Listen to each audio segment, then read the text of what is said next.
गाड़ी चला रहा है। जब वो गाड़ी चलाते चलाते वो एक स्पीड गेन किया होता है, उसने बहुत सारा डिस्टेंस ट्रेवल किया होता है, उस डिस्टेंस में फाइनली वो किसी स्पीड से चल रहा होता है। ठीक है बेटा। तो अचानक सामने कोई आता है, कोई जानवर आ गया, कोई इंसान आ गया, कुछ भी आ गया, तो गाड़ी वाला अगर होशो हवास में होगा तो वो ब्रेक तो जरूर मारेगा, है ना। तो ब्रेक मारने के बाद वो इमीडिएटली रुकता नहीं है, उसको रुकने में थोड़ा सा टाइम लगता है, डिपेंडिंग अपॉन उसकी गाड़ी कैसी है। अगर पुरानी गाड़ी हुई मारुति 800 जिसमें वो पावर ब्रेक सिस्टम नहीं होता था, या कोई पुराने मॉडल की गाड़ी अगर हुई, तो उसमें आज वो ब्रेक मारेगा, शायद कल वो रुकेगा, है ना। तो उसको रुकने में काफी ज्यादा टाइम लगता है, और उस टाइम में वो काफी ज्यादा डिस्टेंस भी कवर कर लेता है। उसी डिस्टेंस को हम बोलते हैं बेटे स्टॉपिंग डिस्टेंस। तो दो चीजें हैं, गाड़ी वाले ने जब ब्रेक मारा उसको रुकने में कितना टाइम लगा, उसको बोलते हैं स्टॉपिंग टाइम। और गाड़ी वाले ने जब ब्रेक मारा, रुकते रुकते उसने कितना डिस्टेंस कवर किया, उसको हम बोलते हैं बेटा स्टॉपिंग डिस्टेंस। तो दो चीजें हैं। लेट अस सपोज ये हमारा गाड़ी वाला है।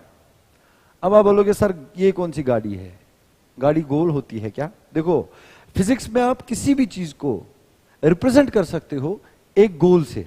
इस गोल का नाम होता है पॉइंट ऑब्जेक्ट, या इसका नाम होता है पार्टिकल। बहुत सारी सिचुएशंस में हम ऐसा कर सकते हैं कि गाड़ी हो, इंसान हो, जानवर हो, कुछ भी हो, उसको हम ऐसे गोल बना करके रिप्रेजेंट कर सकते हैं। ठीक है। तो ये जो गाड़ी है ये चल रही थी किस वेलोसिटी से? u से। ये u इसने कहां से लाई?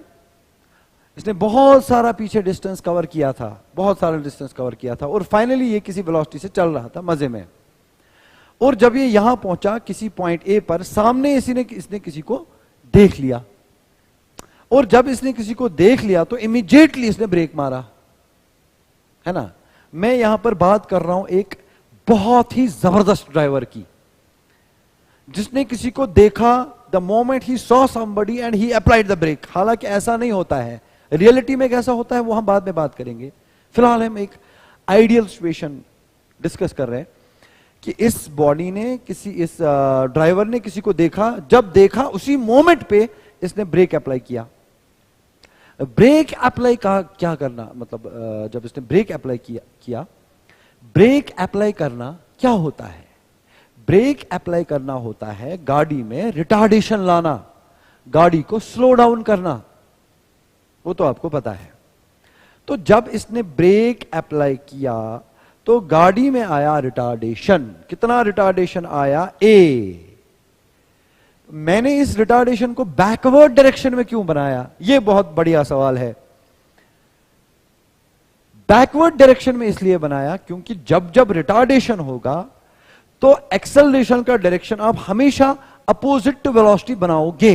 इतना तो आपने अभी तक सीखा होगा, छोटे बच्चे तो हो नहीं, इसलिए मैंने बैकवर्ड बनाया क्योंकि रिटार्डेशन है। ठीक है। तो इससे क्या होगा, इस वेलोसिटी पे क्या असर पड़ेगा? ये वेलोसिटी धीरे धीरे धीरे धीरे धीरे धीरे जाकर के कम होगा, और फाइनली इस बॉडी का वेलोसिटी बनेगा बेटे 0। लेकिन ये वेलोसिटी 0 बनने में टाइम लगा, और उस टाइम को हमने नाम रखा है बेटा स्टॉपिंग टाइम। रिप्रेजेंट करेंगे किससे? ts। So what is ts? It is the stopping time. What is stopping time? The time taken by the body to stop after it applies the brakes. After it applies the brakes. अच्छा, कैसे निकालेंगे stopping time? मैं use करूंगा equation number 1। मैं equation लिखूंगा यहां पर v is equal to u plus at। ये इक्वेशन मैं यूज करने वाला हूं मेरे बेटे। v है फाइनल वेलोसिटी, वो है 0 क्योंकि बॉडी रुक गई, ड्राइवर रुक गया, गाड़ी रुक गई, is equal to initial velocity होता है u। पार्टिकल का इनिशियल वेलोसिटी u है। जब इसने ब्रेक मारा था तब इसका क्या वेलोसिटी था? वो है इनिशियल वेलोसिटी u। एक्सेलरेशन के बदले में लिखूंगा -a। -a क्यों लिखूंगा बेटा? रिटार्डेशन है, ब्रेक मारा, रिटार्डेशन हमेशा वेलोसिटी को अपोजिट होता है, तब जाकर के यहां पे माइनस साइन आता है। तो टाइम के बदले यहां पर लिखेंगे टीएस, टीएस का मतलब होता है स्टॉपिंग टाइम।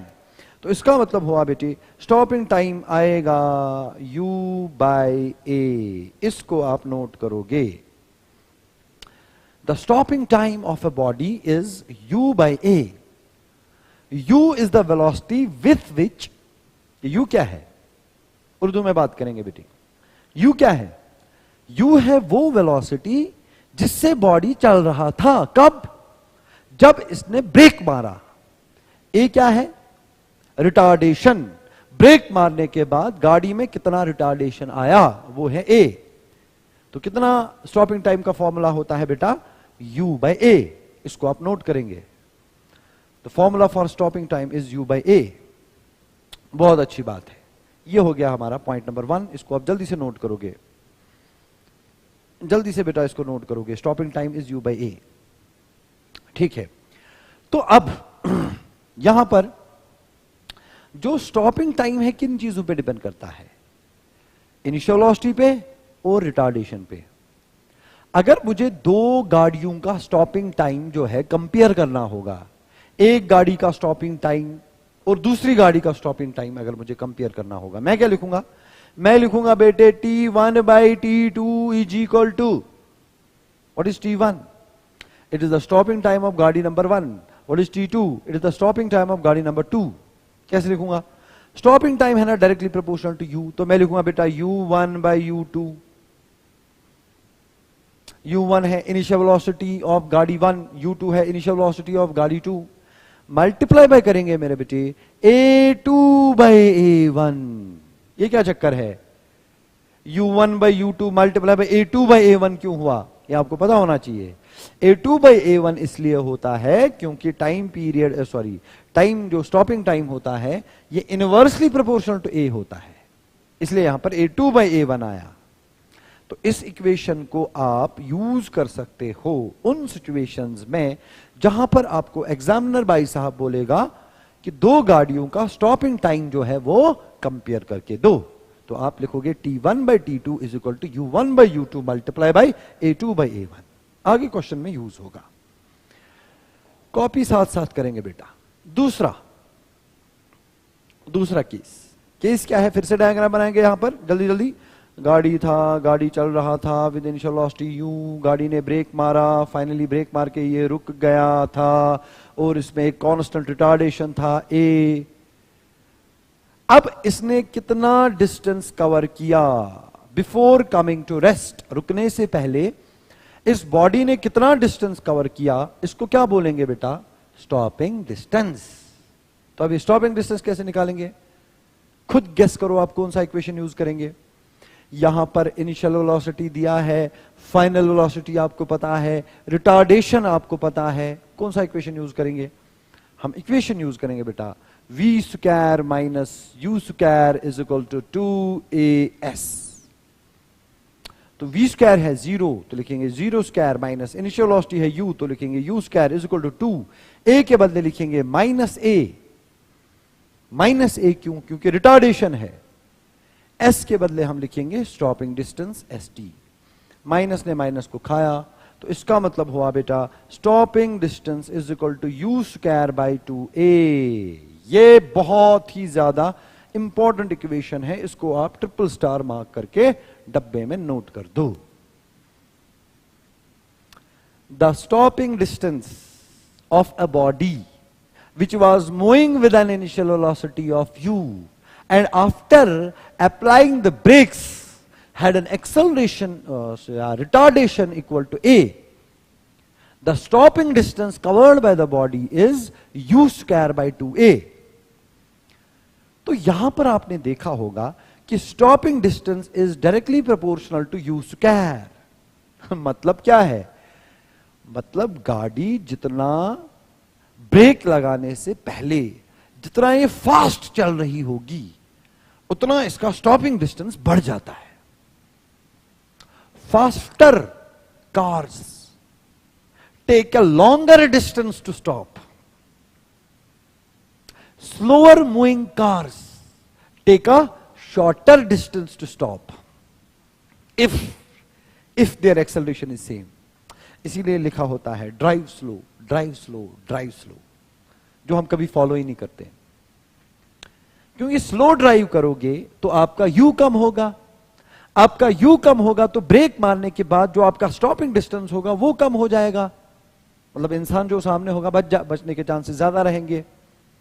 फास्ट ड्राइव करोगे तो यू बहुत ज्यादा होगा, यू बहुत ज्यादा होगा तो स्टॉपिंग डिस्टेंस आपका बहुत ज्यादा होगा, स्टॉपिंग डिस्टेंस ज्यादा हुआ तो इंसान जो है मर सकता है। Okay, can you compare the stopping distance of two cars easily? आप क्या बोलोगे बेटा? Stopping distance of car 1 divide by stopping distance of car 2 is equal to, सारे बोलेंगे बेटे, u1 बाई u2 का होल स्क्वायर मल्टीप्लाई बाई, चिल्ला के बोलेंगे, a2 बाई a1। बहुत बढ़िया। अब इसमें क्या लॉजिक है? क्यों मैंने लिखा s1 by s2 is equal to u1 by u2? Direct relation है। क्यों मैंने बोला s1 by s2 is equal to a2 by a1? Inverse relation है। So what is A2? It is the retardation in car 2. What is A1? It is the retardation in car 1. By the way, अगर हमारी जिंदगी में ऐसा कोई situation आता है जिसमें दोनों गाड़ियों का रिटार्डेशन सेम होगा, मतलब जितना रिटार्डेशन एक गाड़ी में होगा उतना ही रिटार्डेशन दूसरी गाड़ी में भी होगा। ये अक्सर तब होता है जब गाड़ियां एक ही कंपनी के एक ही मॉडल के होंगे, तब जाकर के आप ब्रेक मारोगे तो रिटार्डेशन दोनों में सेम ही प्रोड्यूस होगा, है ना। ये ब्रांड टू ब्रांड वेरी करता है। तो ये A1 A2 कब होगा सेम? अक्सर ये ऐसा होता है जब दो गाड़ियां सेम मॉडल की होंगी, मतलब दोनों गाड़ियां for example MG Hector, for example दोनों गाड़ियां MG हेक्टर, दोनों एक ही कंपनी की है ना, तो दोनों गाड़ियों का A1 A2 सेम होगा। तो तब जाकर के स्टॉपिंग डिस्टेंस का फैसला कौन करेगा? सिर्फ आपका स्पीड, रिटार्डेशन कैंसिल हो जाएगा। अगर दो गाड़ियां अलग अलग कंपनी की है, अलग अलग मॉडल्स है, तब उनमें रिटार्डेशन भी अलग अलग होगा। तो स्टॉपिंग डिस्टेंस का फैसला कौन करेगा? दोनों चीजें। जब आपने ब्रेक मारा आपका वेलोसिटी क्या था वो भी, और आपकी गाड़ी में रिटार्डेशन कितना आया वो भी, दोनों चीजें। चलो जी, हो गया। इस चीज को आप कॉपी करो, बाद में इस पे सवाल होते रहेंगे।